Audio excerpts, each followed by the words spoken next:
Taro kortų žinutė. Tau užklausėm taro kortų.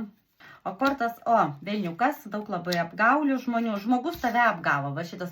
Jis atrodė mielas, geras, nuoširdus, bet tu pati supranti, kad jis paėmė tave apgavo. Aš nežinau, galbūt tu dar netiki, bet taip tai yra apgavystė žmonių.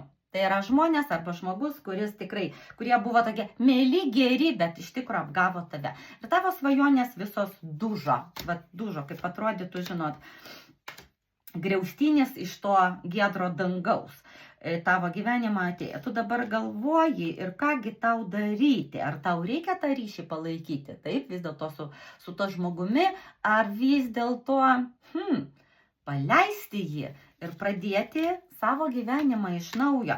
Tu labai pyksti, labai daug tavo gyvenime neapgalvotų dalykų. Bet labai įdomu, kieno čia istorija tokia prasižaidžia, kad tu vis dėlto paliko tai tave vienas žmogus.